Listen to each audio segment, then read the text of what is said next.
Welcome. This is the lecture for Chapter 18, Alternative Perspectives on Stabilization Policy. This is not a particularly difficult chapter, but I do think it's an interesting one because it connects the models we've already seen with real-world policy choices.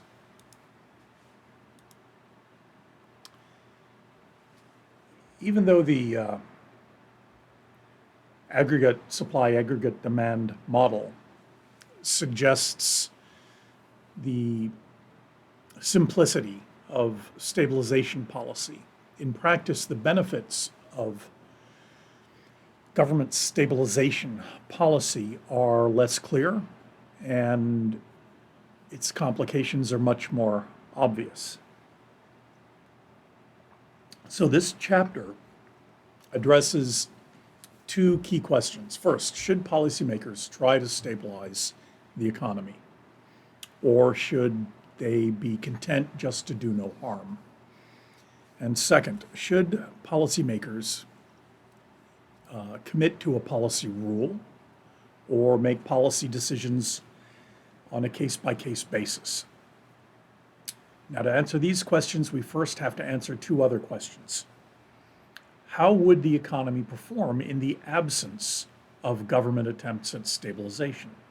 You need a counterfactual to evaluate the effect of a policy.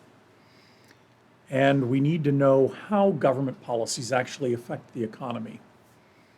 Now, the models we've studied so far give some answers. To the extent that we believe prices and wages may not be perfectly flexible in the short run, we do have some reason to believe that a well-designed macroeconomic policy could improve overall economic outcomes. But this relies on two assumptions. First, that prices are significantly sticky in the short run. That's a pretty safe assumption. And second, that everything outside the model is held constant. That assumption is never true. So the key to whether managing demand through fiscal or monetary policy will work is understanding how badly the assumption that all else is held constant is being violated. In other words, are other critically important effects being left out? First question, should we try and manage the economy through government policy? That is, should government policy be active or passive? This is a graph from Chapter 10. I included it here because it shows that GDP is very volatile. Should government try and smooth out these fluctuations using fiscal and monetary policy to alter aggregate demand? Well, these vertical pink shaded bars are recessions.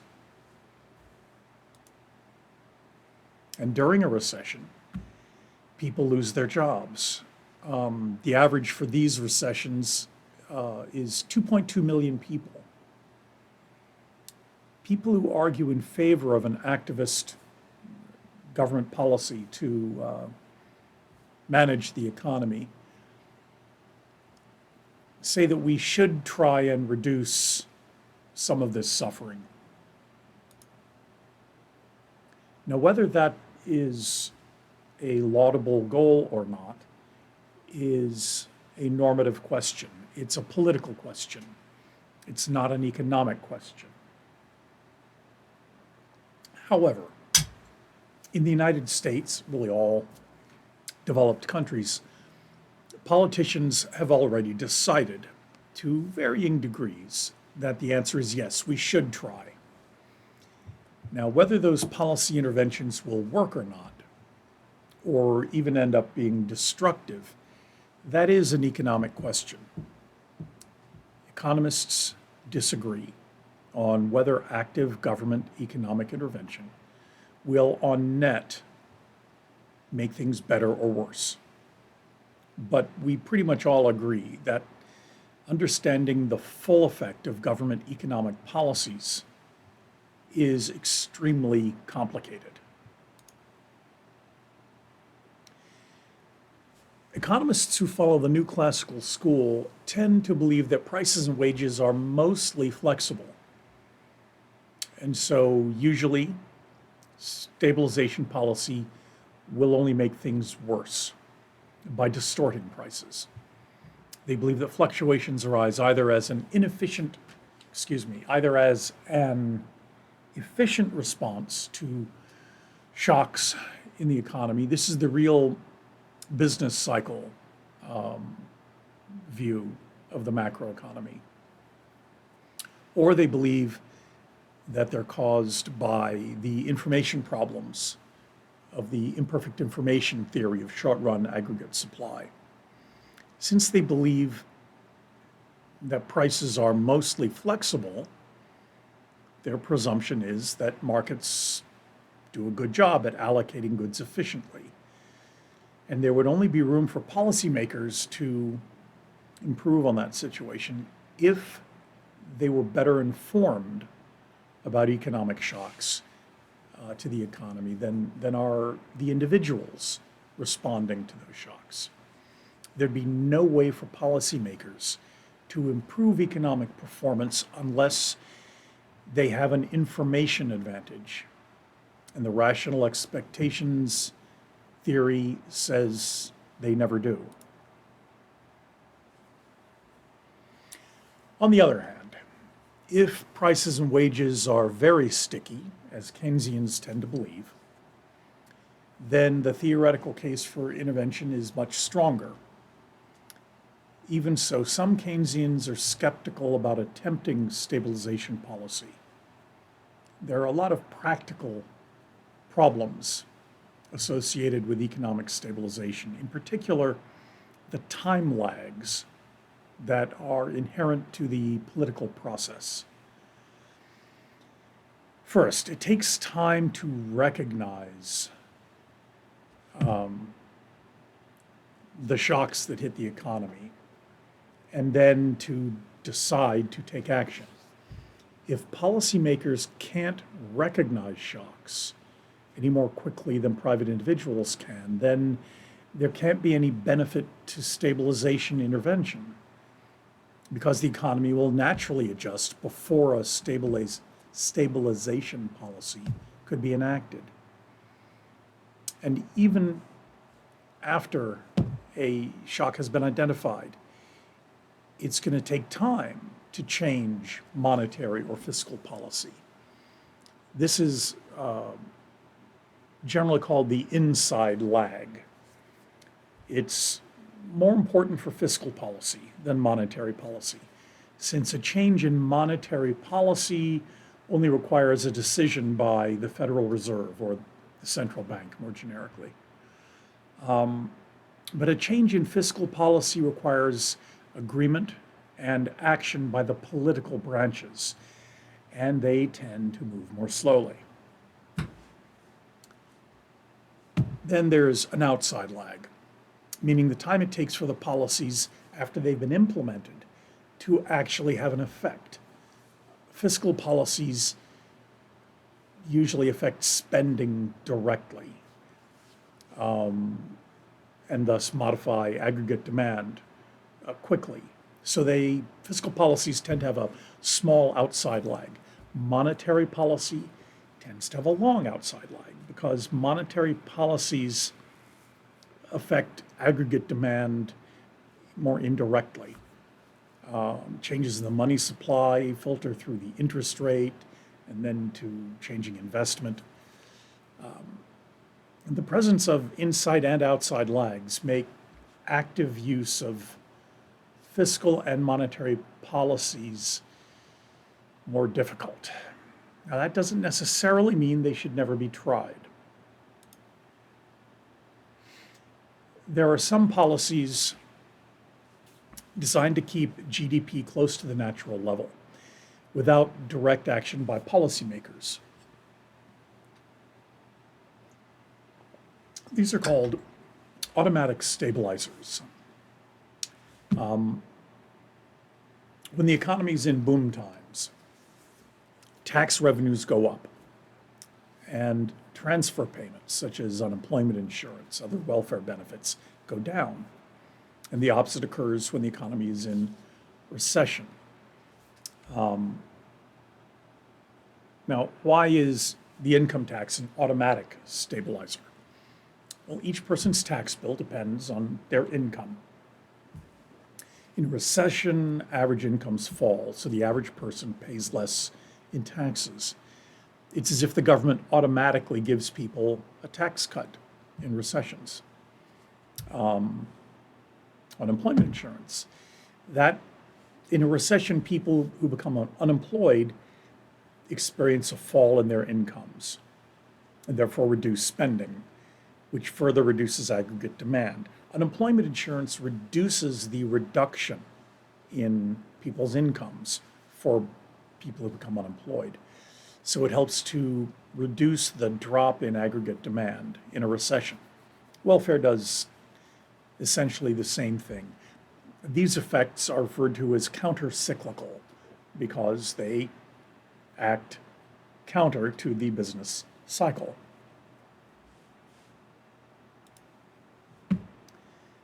Now, a fundamental difficulty with good policymaking is that it depends on the ability to forecast future economic events.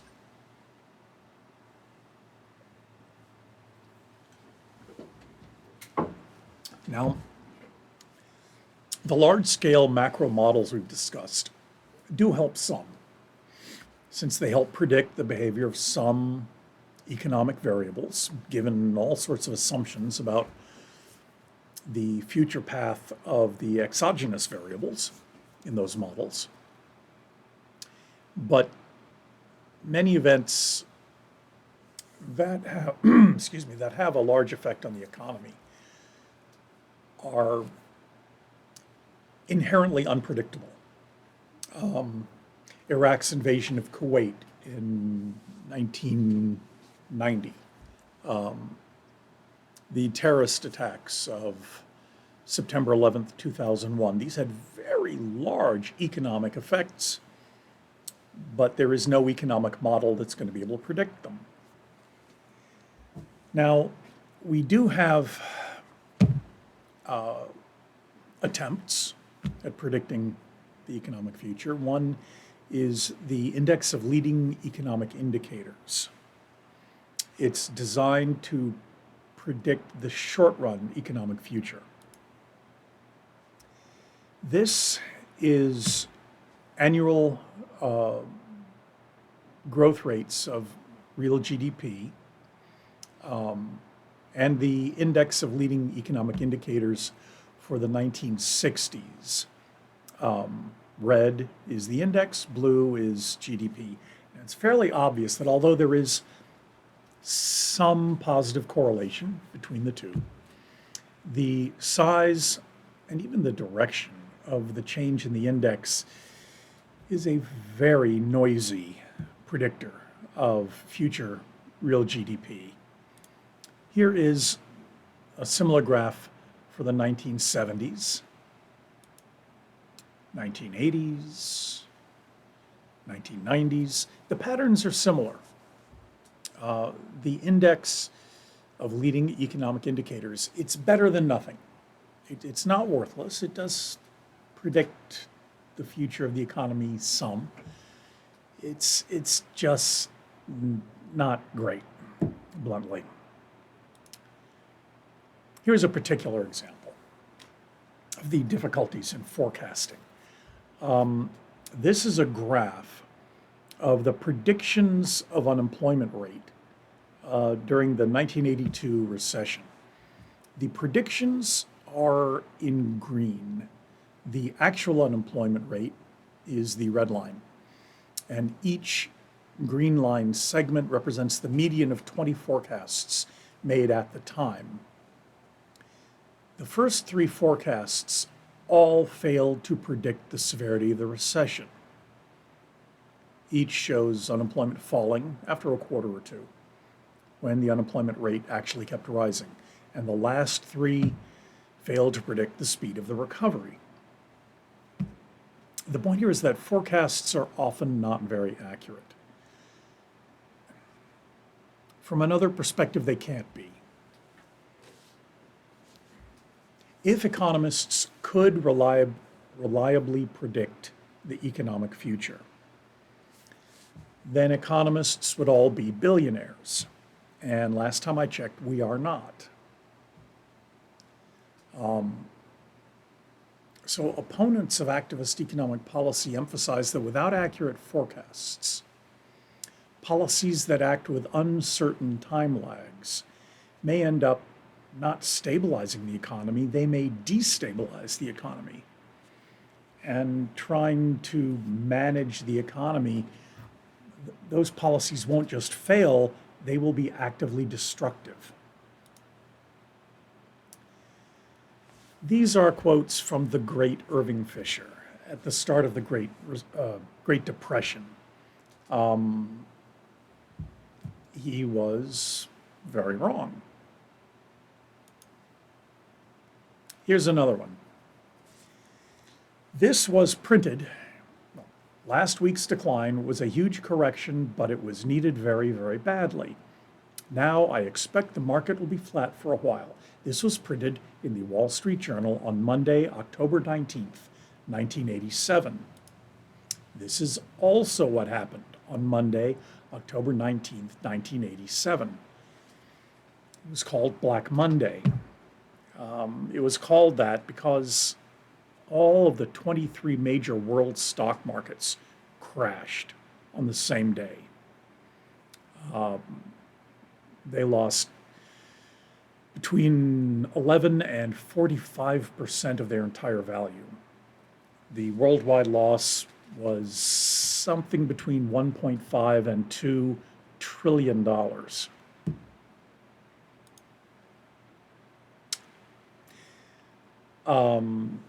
Here's some other well-known examples of forecasting failures. This is from Paul Krugman.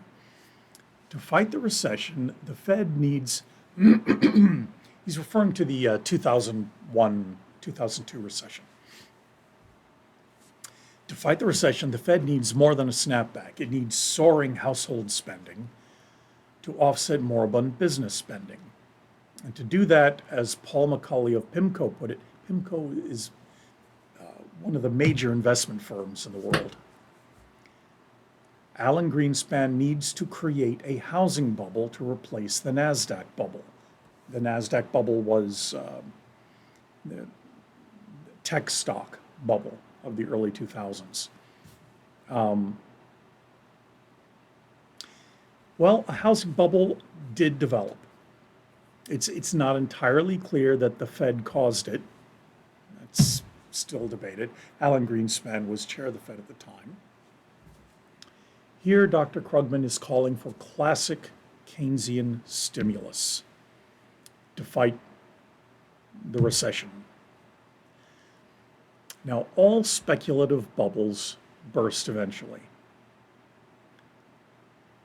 There was a housing bubble, and when it burst, the real estate market crashed. That started the Great Recession of 2008-2009. And that came about this close to sending the world economy into another Great Depression. And here, Paul Krugman again, this time from 1998. Quote, by 2005 or so, it will become clear that the internet's impact on the economy has been no greater than that of the fax machine. I don't mean to pick on Paul Krugman. He did win the Nobel in 2008 after all. It's just that he likes to tell people what he thinks. He really, really likes to tell people what he thinks. So that just makes it really easy to find examples of when his predictions were very, very wrong. He writes a column in the New York Times. He talks a lot. He's very high profile. in the public eye constantly, that means your successes and your failures will just be more visible. That brings us to the Lucas critique. Dr. Lucas's point is that individual behavior and actions, particularly their expectations, depend on the policies, in part, that government chooses. So it's misleading to use standard models for policy evaluation unless we take into account the effect of those policies on people's expectations. This is an example of what I meant by assuming all else held constant. If a policy changes people's expectations, then all else is not held constant. And the policy intervention is not going to work the way the model predicts. Here's an example. An increase in the growth rate of the money supply, and therefore the inflation rate, will only reduce unemployment if expected inflation doesn't change.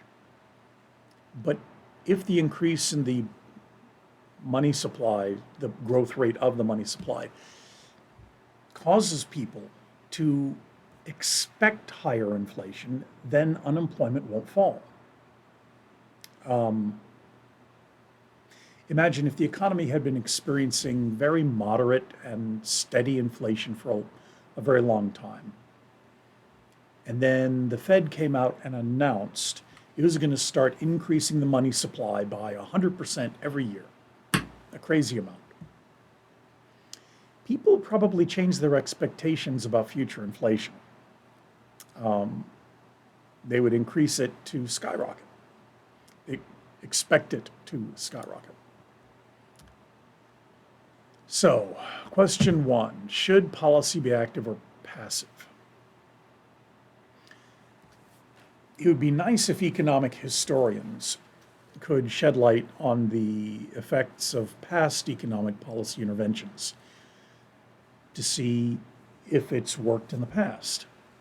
But to do that, you need accurate historical economic data. Now, most economists believed that the United States economy was much more volatile before World War II. Since World War II, the government has been much more aggressive in trying to manage the economy through policy interventions. If the economy became more stable over that period, it might suggest that those policies worked. Christina Romer is an economic historian who's studied this and has suggested that it may not be true after all that the economy has been more stable since World War II. She said that the economy may simply look less volatile now in recent decades because we're getting better at collecting and analyzing economic data. She took modern economic data and analyzed it. It's a brilliant idea. She analyzed it using the methods that were used to construct the old pre-World War II data sets, and found that at least a good part of the volatility in the old economic data was actually just an artifact of the methods used to analyze the data, to construct those data sets. Other economic historians disagree, but the consensus mostly is that she's right. So, if we skip the question of whether it's possible to improve the economy through fiscal and monetary policy intervention and just assume it is possible, then we still have another question. How should that policy be implemented? Should it be by rule or should it be discretionary?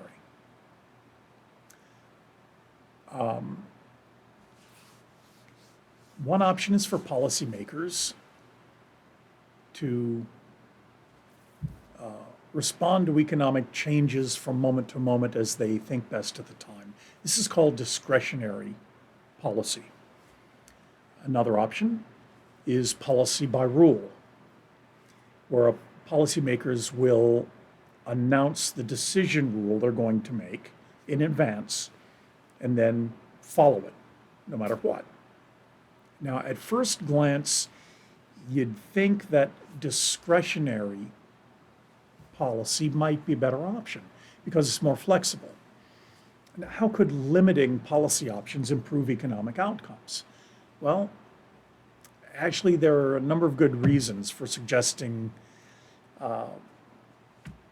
interventions might be better if they were done by rule rather than ad hoc.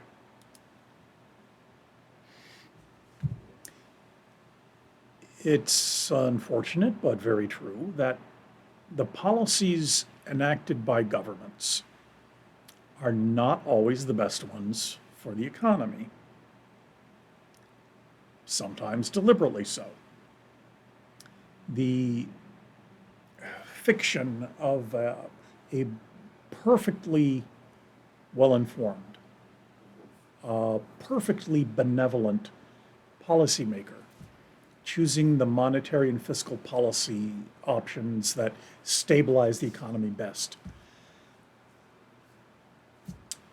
It's a useful assumption for many of our models, but it really doesn't describe the realities and complexities of the political process. Policymakers may not be well informed. I remember watching, I think it was Ben Bernanke, testifying in front of a congressional committee, and some members of the committee, I still remember, were asking him economic questions that, boy, stupid questions. And he had the patience of a saint, trying to explain to them why they were so profoundly wrong. I'm not I don't recall if they actually got it or not. So, policymakers may be misinformed. They may misunderstand, because good macroeconomic analysis is not easy, as you're learning in this course. It's complicated, and policymakers may not be up to that. Also, policymakers may not be benevolent. They may instead act with a goal of manipulating the economy for their political benefit.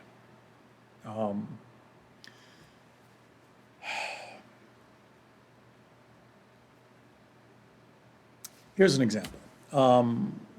You know that you're up for election in 6 months, up for re-election. You might be able to at least attempt to do something that in the long run will be destructive to the economy, but in the short run, in the next 6 months, would make things better, so that on election day you'd get re-elected. The fact that the economy would tank after that, you may or may not consider that important in your decision-making process.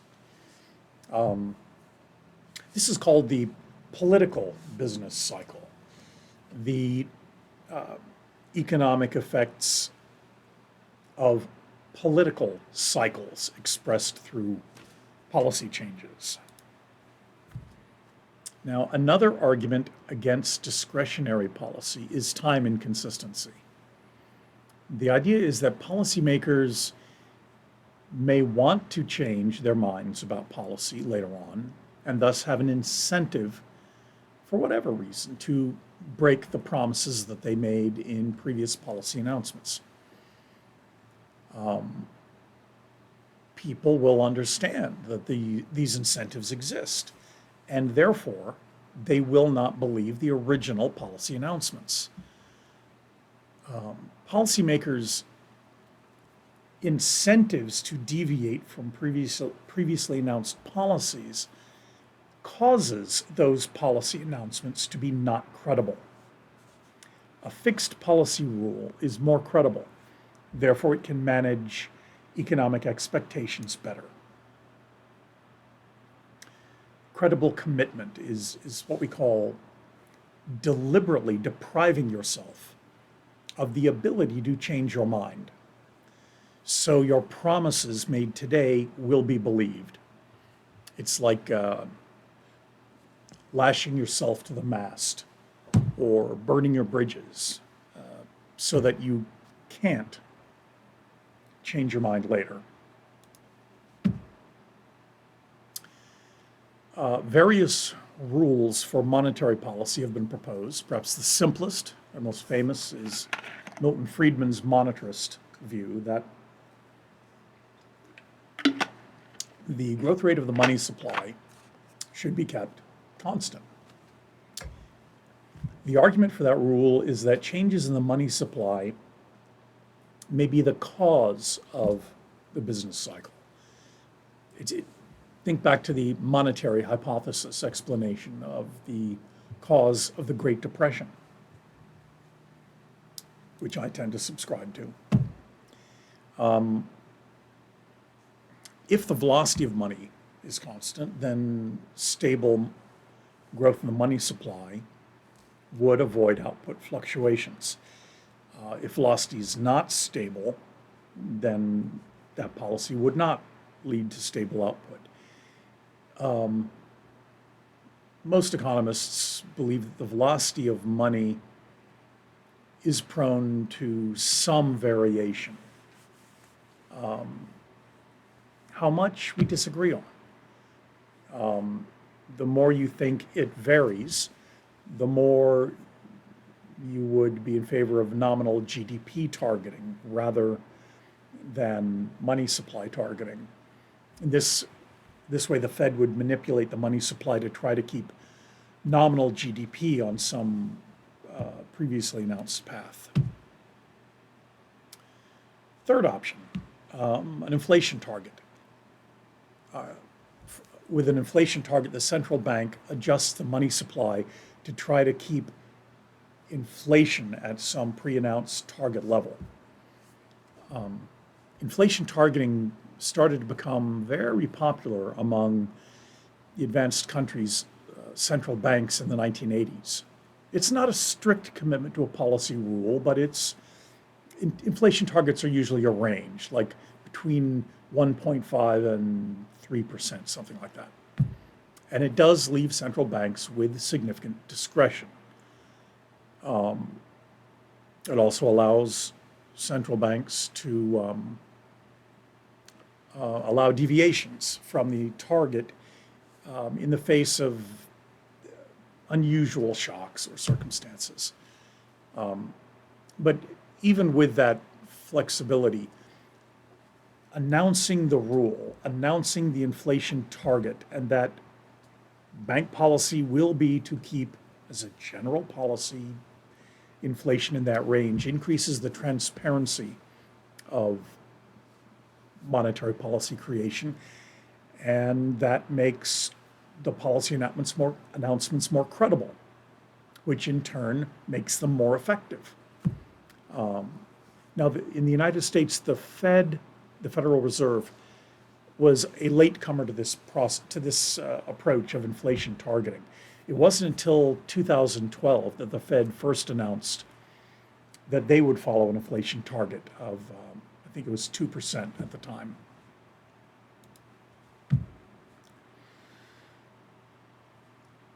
Countries vary in the degree to which their central banks are independent from their governments.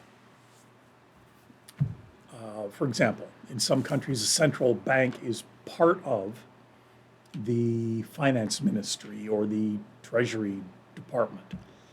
In other countries, the central bank is very separate from the government, such as in the United States. There have been many studies of the relationship between the degree of independence of a country's central bank and that country's economic performance. A key finding is that countries with more independent central banks have lower average inflation rates without lower or more volatile economic growth. One result of these studies, countries increasingly are tending to make their central banks more independent politically.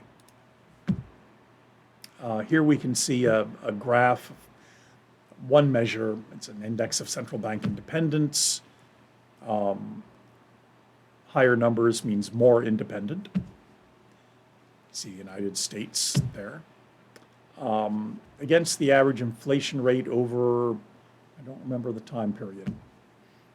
Now, you would expect, from what we've learned so far in the class, that higher average inflation would occur in countries where the central banks are less politically independent, where monetary policy could be manipulated for political purposes. And the data shows that's the case. There's a pretty strong relationship between inflation and central bank independence. Well, that's it for this lecture. Hope you enjoyed it, and I will see you next time.